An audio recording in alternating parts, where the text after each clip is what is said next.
There's a kind of knowing that doesn't shout. It doesn't rush you. It doesn't argue with your logic. It simply settles deep in your chest. You felt it. That moment when this person crosses your mind and your heart doesn't speed up, it softens. That moment when everything noisy inside you goes quiet, almost as if something invisible said, "Yes, this." You've tried to explain it away. You've tried to label it as imagination, emotion, coincidence. But it keeps returning, calmly, steadily, faithfully. And your spirit keeps asking questions your mouth doesn't always say out loud. God, was that you? Did you really speak to me about this person? Or am I mistaking longing for confirmation? Today, God answers, not by increasing the noise around you, but by clarifying what has already been whispering within you. Before anything else sinks in, take one small step of agreement. Write this in the comments: I receive clarity.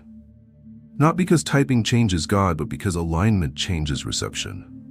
Now listen, that sense of peace you didn't chase, that certainty you didn't manufacture, that quiet confidence that refuses to disappear even when circumstances don't cooperate, that was not fantasy. God does not confirm through pressure. He does not guide through confusion. He does not speak with urgency that steals your rest. He confirms through peace that remains even when answers delay. And today, God says plainly, I already showed you. I already spoke to you. Now don't ignore what I made clear. There is a reason this connection did not disappear. You didn't hold on to it out of fear. You didn't cling because you were lonely. You didn't force it because you were desperate for love. In fact, you tried to release it. You told yourself it would be easier to forget. You reasoned that moving on was the mature thing to do. You convinced your mind that letting go would protect your heart. Yet something remained, quietly, gently, faithfully, not as pressure, not as obsession, but as recognition. This is important to understand. When God places someone in your heart, He does not do it randomly. He does not do it emotionally. He does not do it carelessly. God never plants confusion. He plants awareness before explanation. That is why your heart sensed something long before your mind could build words around it. That is why the connection didn't grow louder with time. It grew calmer. That is why even when you tried to shut it down, it didn't fight back. It simply stayed. Your heart recognized what your mind was still learning. This is how God often works. He allows the Spirit to notice before logic understands. He allows peace to arrive before clarity forms. He allows recognition to come before instruction. That is why thinking of this person does not stir chaos inside you. It does not create restlessness. It does not pull you into emotional confusion. Instead, it steadies you. It grounds you. It brings a quiet sense of order within your spirit. And that steadiness is not coming from emotions. It is not coming from imagination. It is not coming from desire. Steadiness is one of the clearest ways the Spirit confirms truth. God's voice does not overwhelm the heart. It aligns it. When something is not from God, it produces tension. It creates urgency. It demands action without peace. But when something is from God, it settles you. It makes you attentive rather than anxious. It brings clarity slowly, not forcefully. This is why your heart recognized them first, not because of attraction alone, not because of timing, not because of circumstances, but because God allowed your spirit to notice what He was still preparing your understanding to accept. And that recognition did not rush you. It waited. Just as God does. Let this truth settle gently and deeply inside you. What you are experiencing is not happening in isolation. When God places someone in your heart, He does not do it in a vacuum. He does not stir one spirit while leaving the other untouched. He does not awaken awareness on one side and leave the other asleep. You are not the only one sensing something unfamiliar yet comforting. You are not the only one feeling a quiet pull without clear reasons. You are not the only one wondering in silence why this connection feels different. Even if nothing has been spoken, even if circumstances seem quiet, even if distance exists, God's work is still active. Somewhere else, at times you cannot see, another heart is pausing without knowing why. Another mind is returning to the same thought repeatedly. Another spirit is being nudged to pray, to reflect, to grow, without understanding who it is truly for. This is how divine alignment works. God often begins in the spirit long before he allows movement in the natural.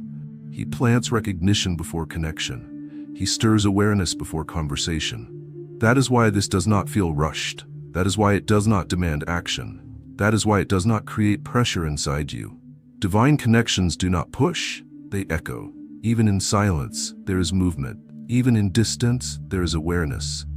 Even without words, there is mutual stirring. God is not forming one incomplete person waiting to be filled. He is shaping two whole individuals who will recognize each other when the time is right. This is why it feels balanced rather than heavy.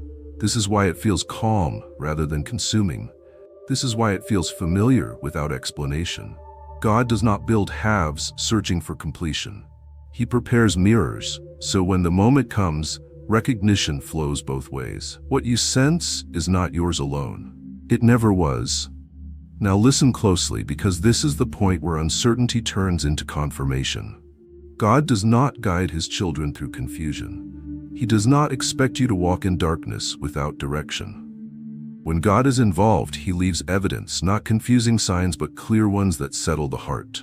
The signs God gives are not loud.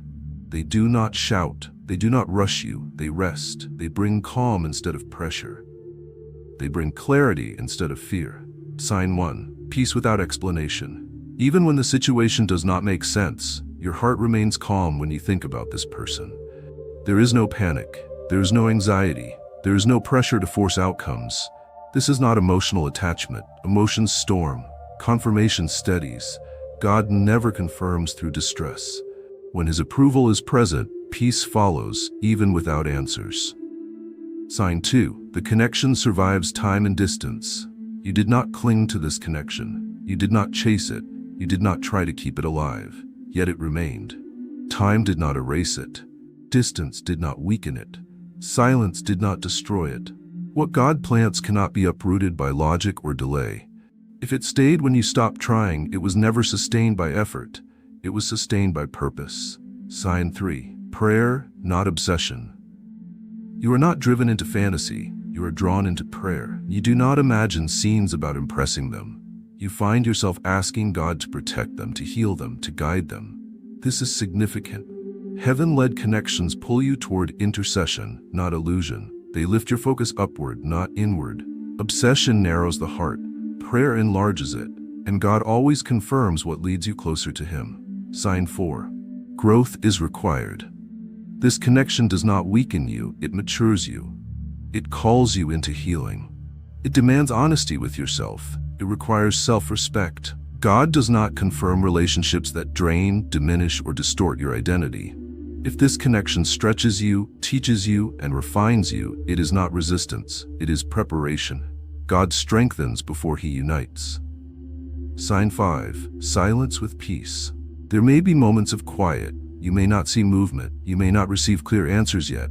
But notice this, your spirit is still calm. Rejection creates disturbance. Uncertainty agitates. But divine waiting produces rest. When there is silence without fear, it means God is still working, just not finished. And God says clearly, do not ignore these signs. I am not confusing you. I am confirming you. What you are discerning is real. And now, you are meant to see it fully. The waiting season you are in was never meant to hurt you. It was never meant to punish you. It was never meant to make you feel forgotten. The delay you see is not God withholding something from you. It is God protecting what he is preparing. God is not delaying the meeting. He is preparing the union. Because what God joins, he intends to last. And what is meant to last must be built on strength, not urgency. During this waiting, God has been healing things you could not see clearly at first. He has been touching wounds that would have surfaced later and damaged what he planned to give you. He has been removing patterns that were learned in pain. He has been softening areas hardened by disappointment. This is not empty waiting. God has been removing emotional urgency from your heart. That urgency that makes people attach too fast. That urgency that causes people to ignore red flags. That urgency that makes love feel heavy instead of secure. In its place, he has been building wholeness. Wholeness changes everything. A whole heart does not chase. A whole heart does not beg. A whole heart does not fear abandonment. God does not join two broken wounds and hope love will fix them. He does not combine pain and call it purpose. He forms two stable souls. People who know their value, people who understand boundaries, people who can love without losing themselves. This is why God waited. Because if he had allowed the connection to go forward too soon, it would have been fueled by need instead of purpose. And love that begins in need often collapses under pressure. God waited so that love could begin in strength. Every quiet moment you disliked, every season you questioned, every delay that felt unnecessary, it was God shaping your ability to hold what he promised. The waiting was not wasting time. It was making space for maturity, space for wisdom, space for peace. And while you were being formed, the other person was also being worked on, healed, strengthened, and prepared in ways you could not see. God allowed the wait because the love he prepared is not fragile. It is built. That is why he waited. The love God is preparing for you does not follow the patterns you see everywhere. The world encourages speed, quick connection, immediate attachment, fast promises with little foundation. It teaches people to bond quickly and repair later, to feel deeply before thinking clearly, to attach without understanding responsibility. God does not build love that way. What God prepares carries weight. It moves slowly, but it moves with purpose. It is not based on emotional excitement alone. It is guided by wisdom, patience, and direction. Temporary affection collapses when pressure comes, when inconvenience appears, when sacrifice is required. But love that comes from purpose does the opposite. It deepens under responsibility. It strengthens when tested. It becomes more stable, not more fragile. This is why what God is building for you has roots. Roots are formed underground, unseen. They grow silently. They spread wide before anything visible appears. And when storms come, rooted things remain standing. What God is preparing is not fragile. It does not depend on constant reassurance. It does not fall apart when emotions fluctuate. This is also why God does not rush you. He is not preparing you only to feel loved. He is preparing you to build something meaningful. This love is not just about romance. It is not just about attraction or companionship. It is about alignment. Two lives moving in the same direction. Two hearts walking with the same values. Two purposes able to stand side by side without competition. It is about mission. Love that supports growth rather than distracting from it. Love that strengthens faith rather than weakening it. Love that draws both people closer to God, not away from him. And it is about multiplication. Not just emotional growth, but spiritual impact. Not just personal joy, but shared influence. God prepares love that produces fruit, not stress. That is why this season feels different, why it is slower, why it is deeper. Because God is not building something temporary in your life. He is building something that can last. There is a question you may not say out loud. You try to keep it quiet. You push it aside when faith feels strong. But when the night grows still, it returns. What if I am wrong? What if this is all in my head? What if I am only seeing what I want to see? God does not ignore this fear. He answers it. And his answer is not complicated. Confusion agitates. Peace confirms. Fear comes with pressure. Truth comes with calm. When something is not from God, it unsettles your spirit. It creates restlessness. It produces anxiety that does not rest. But when you bring this person before God in prayer, notice what happens inside you. Your heart does not race, your spirit does not tighten, your mind does not spiral. Instead, there is calm. That calm is not emotional comfort. It is not denial. It is not wishful thinking. It is heaven's signature. God does not confirm through doubt. He does not speak through fear. He does not whisper confusion. He confirms quietly. His voice does not argue with you. It does not pressure you. It does not demand belief through force. It settles you. That is why even when questions arise, even when logic tries to interfere, even when circumstances remain unclear, your spirit stays steady when you place this situation in God's hands. That steadiness is not accidental. It is the difference between imagination and confirmation. Imagination excites for a moment, then exhausts. Confirmation remains calm, even when waiting continues. God is not asking you to ignore your thoughts. He is teaching you to recognize His voice beneath them. And His voice always brings peace. Not because everything is answered, but because everything is held. This is how God reassures you without noise. This is how He confirms without confusion. And this is why your fear does not have the final word. Peace does. One of the quiet battles you fight is comparison. You notice other people moving forward. You see relationships forming. You watch lives changing while yours feels paused. And slowly, without realizing it, peace begins to drain. Comparison does that. It distracts you from what God is actually doing. It convinces you that you are behind. It whispers that something is wrong with your timing. But God is not working from a shared clock.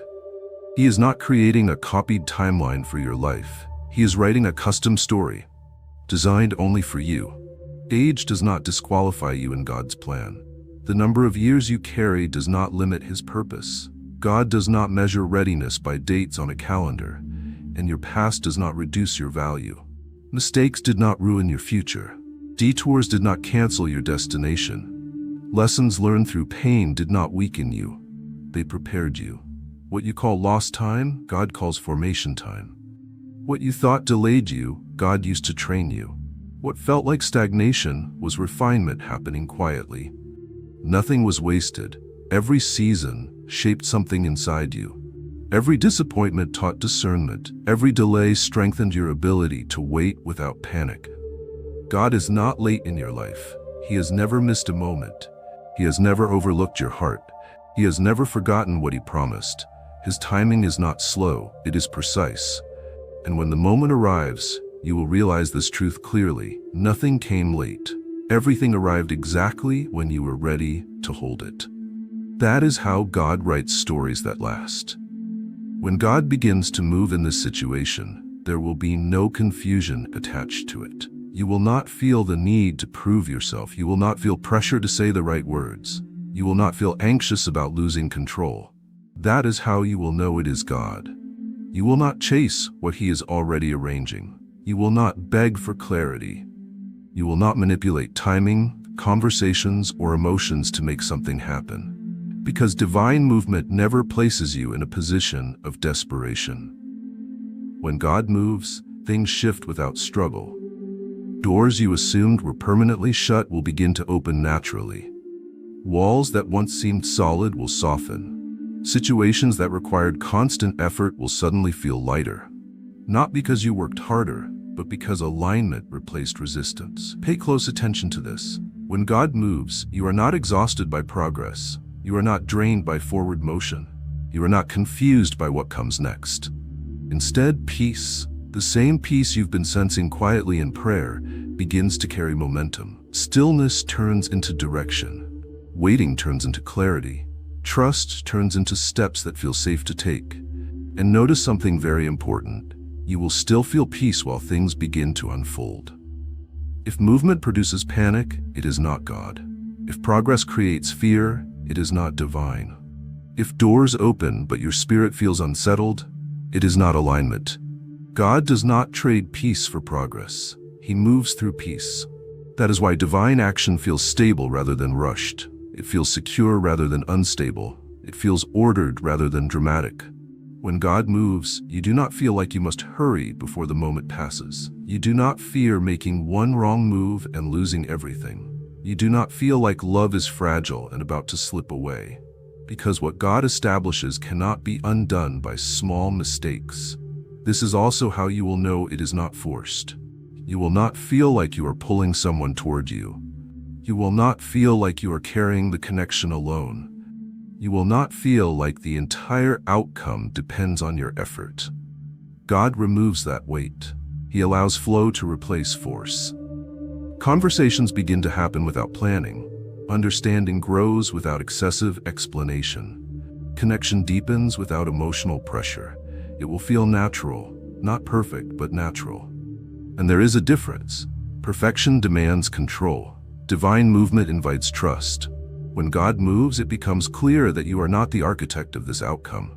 You are a participant, not the arranger. God does not force divine unions. He does not push hearts against their will. He does not override growth stages just to accelerate timing. He orchestrates. He aligns hearts gradually. He arranges moments precisely. He weaves conversations, circumstances, and readiness together in ways you could not plan. What once felt uncertain will begin to feel ordered. What once felt delayed will reveal its purpose. What once required faith without sight will now require faith to walk forward. And through all of this, you will recognize one constant presence. Peace will remain, not because everything is answered, not because every step is visible, but because God is guiding the movement. And when God moves, He does not rush you. He leads, and you will know it is Him, because nothing about His movement will pull you out of alignment with the peace He first placed in your heart. Place your hand on your chest now. Breathe and listen. God says, "You can rest. I am handling what you cannot." Declare softly, "Lord, I trust your timing. I release control. I rest in your plan." What God decided in eternity cannot be canceled by fear and time. You are not waiting. You are becoming. When this love manifests, it won't feel rushed. It will feel right. And when you look back, every delay will suddenly make sense. God has spoken. God has confirmed. God has not forgotten. If this message confirmed what God already placed in your heart, write "God has already spoken" in the comments. Your testimony may steady someone else who is still waiting. Your love story is written in heaven. Nothing on earth can erase what God has already decreed. Amen.